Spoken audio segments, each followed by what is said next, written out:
Hey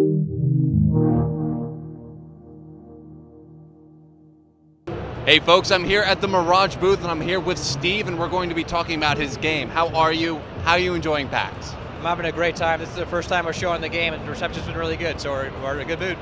Awesome. So since it's your first time showing off the game, what exactly is Mirage? Mirage is simple. It's swords, magic, competitive multiplayer. Okay. That's it. We made Chivalry before this, which was a sword fighting game, and we took the sword fighting mechanics from Chivalry, improved on them, and also added magic into that mix. So what that means is you can block every projectile, you can block all the attacks. If someone leaps into the air to do an ability on you, you hit them first, you'll interrupt them, they'll fall back down. So we're taking like kind of fighting game mechanics and bringing them into multiplayer.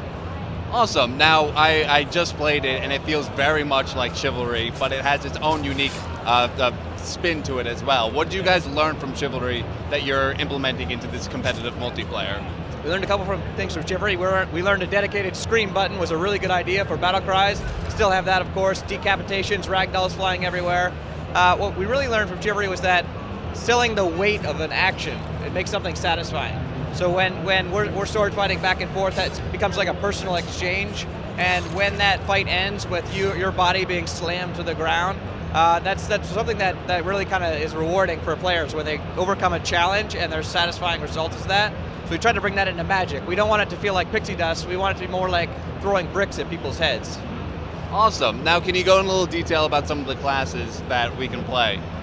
Yeah, there's 6 classes in the game that range from someone who's just a mage called the Alchemancr. He has no sword at all, so he just uses fireballs. You can actually control his fireballs around corners, so you can hit people you can't even see, things like that. It gets fancy. And then there's another, on the other end of the spectrum, there's the Torrent, who has, it's just basically a club, a giant spiky club, and he just smashes people's heads in, and all of his magic just helps him get close to people and smash the heads in. So a lot of the other classes are somewhere in between that gap of no melee to melee focus. There's a huge range. Okay, cool. And I see that you can add a little more customization to the abilities with it.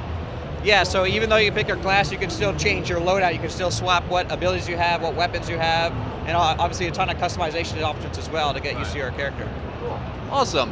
And with Chivalry and with Mirage, it's a lot slower than what we're used to in competitive multiplayer. How do you think fans and esports players will react to a more slower but visceral kind of combat?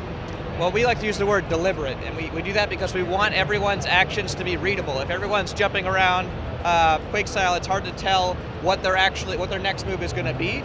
And we built our system around basically watching your opponent intently and being able to defend yourself. Right. Because we want everyone to feel both powerful and vulnerable at the same time. Okay. So I'm fighting 5 people, and it's possible that I can get out of that scenario perfectly and kill all of them without getting hurt. It's very difficult to do, but it's possible. And so we want the game to feel legitimate when you lose, like you were outworked, like you were beat. Right. So for us, it's important to make those exchanges something that's readable, almost based on like real human fighting, even though it's Magic. Awesome. And finally, when can players get their hands on Mirage?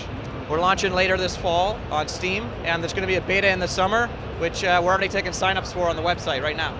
Awesome. Well, Steve, the game looks fantastic and it plays fantastic. Thank you so much for your time. And for more content like this, head over to shacknews.com.